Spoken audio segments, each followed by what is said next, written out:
قدرمنو اوریدونکو السلام علیکم. نن د 2020 میلادي کال د نومبر میاشتې 15 نیټه ده او تاسو زموږ غږ د آل انډیا رادیو بهرنۍ خپرونو پښتو څانګې څخه اورئ. زه اسما کاکړ یم او تاسو ته د سیمې او نړۍ دا وخت خبرونه وړاندې کوم. پاملرنه وکړئ د خبرونو سرټکو ته. ایتوپیا په ټیګري کې د اردو قرارګاه تر نیول کېدو وروسته د پوځي اقدام امر وکړ. بنگلادیش متحده ایالاتو ګډ سمندري تمرینات یا کارات بنگلادیش 2020 پیل کړل. د کوسوو جنگي جرمونو شکمن کراسینکي نیول شوی او حق ته لیږل شوی. په متحده ایالاتو کې د کرونا ویروس 100,000 نوي قضیې نن په یوه ورځ کې د ریکارډ ډیروالي راپور ورکړ. اندونیزیا په 22 کلونو کې خپل لومړی اقتصادي ریکارډ سره مخ دی، ځکه چې کرونا ویروس وبا لا هم دوام لري. د هندوستان د فضا څېړنې سازمان به د نومبر په 9 نیټه د ځمکې مشاهده سټلایټ IOS 01 په لاره واچوي. د اردو مشر جنرال منوج ناروین خپل د 3 ورځو نیپال سفر د مذهبي ځای په لیدو سره پیلوي.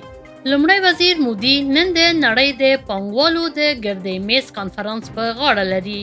او وروستی خبر په متحده ایالاتو کې د ولسمشرۍ ټاکنو ته د پام وړ سیالۍ لپاره د رایو شمیرنه روانه ده. او اوس هم پاملرنه وکړئ بشپړ خبرونو ته. د ایتوپیا لومړي وزیر ابي احمد پرون وروسته له هغه چې د ټیګري سیمه ییز حکومت ته د وفادارو ځواکونو لخوا د اردو اډه ونیول شوه د نظامي اقداماتو امر ورکړ. ښاغلي ابي احمد د سیمې واکمن ګوند د ټیګر د خلکو د آزادۍ جبهې د برید په پیل کولو تورن کړ. هغه د یوه تلویزیون له لارې وویل چې په برید کې ډیری خلک ټپیان شوي او ملکیت ته زیان اوښتی دی. کابینې په سیمه کې د 6 میاشتو لپاره اضطراري حالت اعلان کړ. ملي چارواکو په ټیګري کې د برېښنا، ټلیفون او انټرنیټ خدمات هم بند کړي دي. د حکومت او د ټیګري د خلکو د آزادۍ جبهې یا TPLF ترمنځ تشنج چې د ښاغلي ابي سره له سقوط د مخه د حاکم ائتلاف یوه برخه وه په وروستیو میاشتو کې وده کړې او دواړه خواوې د یو بل سره د نظامي ځواک کارولو لپاره دسیسې جوړولو تور لګوي. د بنگلادیش او د امریکا متحده ایالاتو بحري ځواکونو د اړیکو پراخولو او د دواړو هیوادونو ترمنځ سمندري پوهاوي پراخولو لپاره پرون د همکارۍ چمتووالي او روزنې کارات یا CKIRT بنگلادیش 2020 پیل کړ. په ډاکا کې د متحده ایالاتو سفارت لخوا د یوې مطبوعاتي اعلامیې په وینا دغه عمل د بنگلادیش له اردو سره د متحده ایالاتو دوامداره ژمنتیا څرګندوي چې په سیمه کې د سمندري امنیت اندېښنې حل او ملګرتیا پیاوړې کړي ترڅو د آزاد هند بحرالکاهل سیمې ډاډ ترلاسه کړي. د آنلاین افتتاحیې برنامې پر مهال د ICJO رئیس اډمیرال فرید کاچر وویل چې دوی به د بنگلادیش بحري ځواکونو سره عملیاتو او زده کړې ته دوام ورکړي. د بنگلادیش د بحري ځواکونو قماندان محبوب الاسلام وویل چې کارات د متحده ایالاتو بحري ځواکونو سره د کار کولو لپاره یو ځانګړی فورم شو. د کوسوو جنگي جرمونو محکمې په یو بیان کې ویلي جاکوب کراسینکي چې د کوسوو تجربه کار سیاستوال او د کوسوو د آزادۍ اردو پخوانی ویان دی نیول شوی او حق ته لیږدول شوی دی. پخوانی سیاستوال د چاپې پر مهال د درنو وسلوالو پولیسو لخوا په خپل کور کې چې په پروسینا په سیمه کې دی نیول شوی. د کوسوو متخصص چمبر زیاته کړه د پارلمان پخوانی رئیس کراسینکي به د جنگي جنایتونو او د بشریت پر وړاندې د جنایتونو تورونو سره مخ شي. په متحده ایالاتو کې د کرونا ویروس 100,000 نوي قضیې نن په یوه ورځ کې د ریکارډ ډیروالي راپور ورکړ. ارقام چې د کووید تعقیب پروژې لخوا راپور شوي په روغتون کې داخلي لوړوالي سره شتون لري. وړاندیز کوي چې دا یوازې د ازموینې د زیاتوالي له امله نه دی. د چهارشنبې په ورځ د کرونا ویروس پورې اړوند له 1100 څخه ډېرې مړینې ثبت شوي دي. د کووید کړکېچ د متحده ایالاتو د ټاکنو وروسته په درغلي کې د رایو شمیرلو په اړه د کړکېچونو سره مخ دی. په متحده ایالاتو کې له 500,000 څخه ډېر خلک دا مهال د کرونا ویروس په روغتون کې دی چې د اکتوبر له پیل راهیسې شاوخوا 40% زیاتوالی راغلی. په اوس وخت کې په اوسط ډول د مړینې کچه هم یو ځل بیا لوړه شوې، که څه هم دا د وبا د پیل په پرتله ټیټه ده. د سویل ختیځ آسیا لوی اقتصاد یا اندونیزیا د کال په درېیمه ربع کې د 2019 کال په پرتله 49% کم شوی دی. د 2020 کال دویمه ربع کې د 15.32 کمیدو وروسته اندونیزیا یې په لوی بحران کې راوستی چې وروستی ځل بحران په 1998 آسیا مالی بحران په جریان کې وو. په اندونیزیا کې چارواکو وړاندوینه کړې چې د کرونا ویروس له امله 3.15 میلیونه خلک به خپلې دندې له لاسه ورکړي. په اندونیزیا کې د کوویډ ناروغۍ کچه تر ټولو لوړه ده. د هندوستان د فضا څېړنې سازمان یا ISRO د شنبې په ماسپښین د ځمکې د مشاهدې سپوږمکۍ IOS-01 په لاره اچولو مهالویش لري. 9 نور پیرودونکي سپوږمکۍ به هم د کار هارس لانچ موټرو PSLV-C 49 لخوا فضا ته واړول شي. د هندوستان د فضا څېړنې سازمان وویل چې د پیل وخت د ځایي هوا تابع دی. دا به د کوویډ-19 قرنطین وروسته د اسرو لخوا لومړی لانچ وي. ماموریت به د لومړي لانچ پیډ څخه په سویلي انډیا پردیش کې د سریریکوتا په سټیشن د هند سپیس سنټر کې چینای ته نږدې ترسره شي. اسرو وایي چې د ځمکې مشاهده سپوږمکۍ IOS-01 د کرنې، ځنګلاتو او ناورین مدیریت ملاتړ کې غوښتنلیکونو لپاره دی. د لانچ عملیات به په ژوندۍ توګه خپاره شي او دا ځل به رسنیو ته اجازه ورنکړل شي او د عامه لیدونکو ګالري به هم د موجوده کرونا ویروس وضعیت له امله وتړل شي.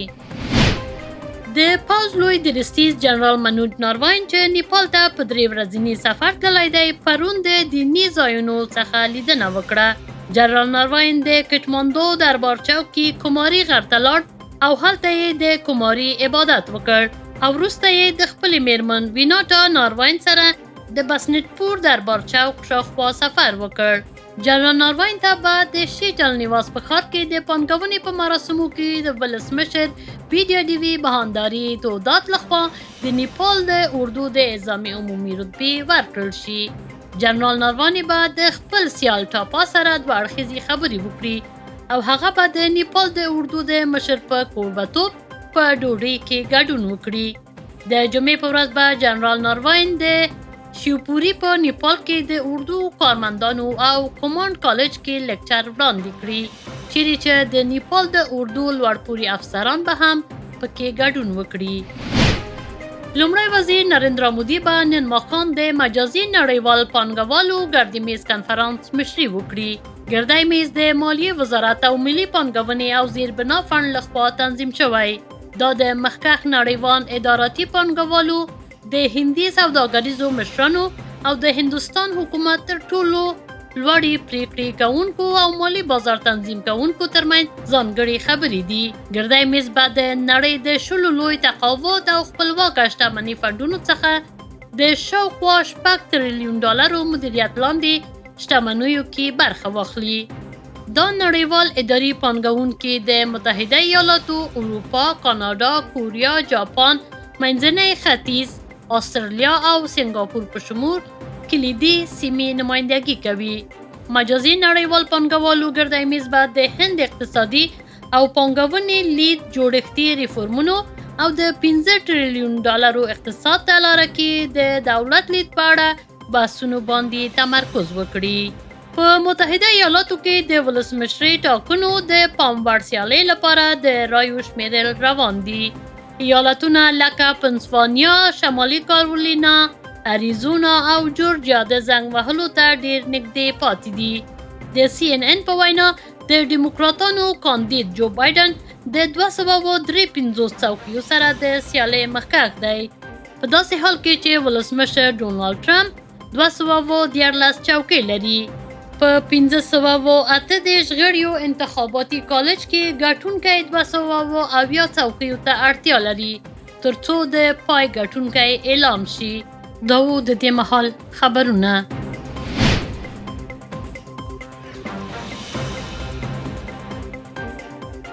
په روانو حالاتو یوه تبصره. د تبصرې عنوان د هندوستان د کووډ 19 په دغه ورستي دور کې یو نړیوال ستر قدرت په توګه راپورته شو.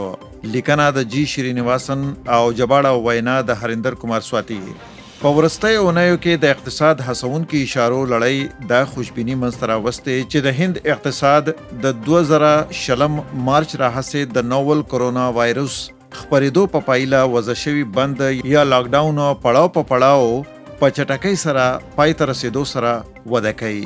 په داسې حال کې چې د فیسټیوالو موسم روان دی، د ښه احساس نښې رامنځته کېدو سره د اکتوبر په میاشت کې د توکو او خدماتو مالیه چې په لنډه جی اس ټي نومیږي راټولولو کې د هڅونې سره په اقتصادي ډګر کې نوي فعالیتونه پیل شوي، څنګه چې په یوه میاشت کې له 1.05 لکه کروڑ روپیو څخه ډیره جی اس ټي مالیه راټوله شوې.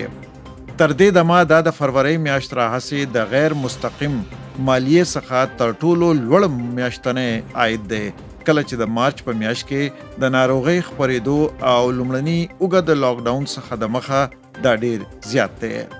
دا باید په یاد ولرو چې د اکتوبر په میاشت کې 10.25 سلنه ډیروالی د سپټمبر په میاشت کې د 4 سلنه زیاتوالی څخه وروسته رامنځته شوی. د مارچ راهیسې د جی اس ټي عاید کې شپږم پرلپسې کمښت پر وړاندې دا 2 میاشتني رجحانات د رغېدو څخه منعکس کوي چې رو یې خوځښت ترلاسه کړی. د اکتوبر په میاشت کې د جی اس ټي عایدات په پراخه کچه د ریښتیني سکتور فعالیت پورې تړاو لري. دا د پام وړ پرمختګونه فریکوینسي او پیرود مدیرانو شاخص په شمول د لوړې فریکوینسي شاخصونو کې ثبت شوی و. د دې تایید لپاره چې د فعالیت بیا پیل کول یوازې ناڅاپي نه دی، د هیواد تولیداتي سکتور د اکتوبر په میاشت کې د درهمې مستقیمې میاشتې لپاره وده کړې او د پیاوړو پلور ودې په جریان کې په 14 کلونو کې د تولید وده لوی حد ته رسېدلې. په موسمي توګه تنظیم شوی میاشتنی سروې سرلیک ته د پیرود مدیرانو شاخص په سپټمبر میاشت کې د 55.8 سلنه څخه اکتوبر میاشت کې 58.9 سلنه ته ورسید. دا د یوې لسیزې څخه په زیاته موده کې روزګار پیدا کوونکي په دې سکتور کې حواله خای. په اپریل میاشت کې شاخص چې د دوامداره 22 میاشتو لپاره د ودې په ساحه کې وو ناڅاپي ټیټ شو. د پیرودو مدیرانو شاخص په جبه کې 50 څخه پورته چاپ د پراخېدو په معنی ده، په داسې حال کې چې د دې لاندې سکور ټیټ تمویل کوي. د سروې لیکوالانو وویل چې په هندي تولید کوونکو کې د نوي امرونو او د تولیداتو کچه د کووډ 19 حاصل شوي فشارونو څخه بیرته وده ترلاسه کوي او د اکتوبر میاشت لپاره د پیرود مدیرانو شاخص وده ته اشاره کوي. جوړونکو اشاره وکړه چې د کووډ 19 سستوالی چې د دې کال په پیل کې لیدل شوی وو د بازار غوره شرایط او ښه غوښتنې یې منځته راوستي او د دې سره یې مرسته کړې. په اکتوبر میاشت کې د نوي کارونه لاسته راوستل، لکه څنګه چې لوی شرکتونو تولید نور هم زیات کړی. د هیواد د موټرو تر ټولو لوی شرکتونو د اکتوبر په میاشت کې ریکارډ پلور پیل کړ او د جی اس ټي راټولولو ته یې وده ورکړه او داسې ایالتونو ته هم موضوع ورکړی شوه. دغه مسلې په دې وروستیو میاشتو کې د همکارۍ فدرالي نظام د ګډوډ کولو ګواښ کړی و. په زړه پورې خبره دا ده چې د کورني خدماتو سکتور په فعالیت کې لاسته راوړنې ثبتولو سره د تولید برخې په قوي مرحله کې حرکت کړی. په داسې حال کې چې د اګست په میاشت کې د تولیداتو د فعالیتونو بیا رغونه پیل شوه، په اکتوبر کې د نوي کار او سوداګرۍ فعالیت کې د قوي توسعې سره د خدماتو برخه کې سخت مګر څرګند پرمختګ وشو او د هیواد ناخالص کورني تولید یا جی ډي پی ته وده ورکړه او دا په اقتصاد کې د پام وړ لاسته راوړنو د ټینګښت لپاره و. د یادونې وړ خبره دا ده چې د هیواد بهرنۍ مستقیمه پانګه اچونه د روان مالي کال په لومړیو 5 میاشتو کې یعنی له اپریل څخه تر اګست پورې د وبایي ناروغۍ باوجود خورا لوی کچې ته رسېدلې او 14 سلنه وده وکړه. د اقتصادي چارو منشي ښاغلي ترون بجاج له مخې دا پانګې 15 میلیارډ ډالره جوړیږي. د دې ناڅرګندېدونکي اقتصادي سیناریو پر وړاندې لومړي وزیر نریندر مودي د 10 سترو نړیوال پانګوالو سره د مجازي ناستې مشري کوي او د سو حاکمیت شتمنۍ او د پنشن پانګو په ګډون نن په پلازمینه کې د پانګونې غوره ځای په توګه د هند دوامداره تمرکز روښانه کوي. پیغام لوړ او واضح دی چې په نامعلومه موده کې چې په ټوله نړۍ کې د وبا ناروغۍ رامنځته شوې، هندوستان نړیوال اقتصاد راجلب کولو لپاره یو امید پاتې دی، ځکه چې دا د څه لپاسه 1 میلیارډ نفوسو لرلو سره لوی بازار هم لري ترڅو خدمت وکړي او خدمت یې وشي.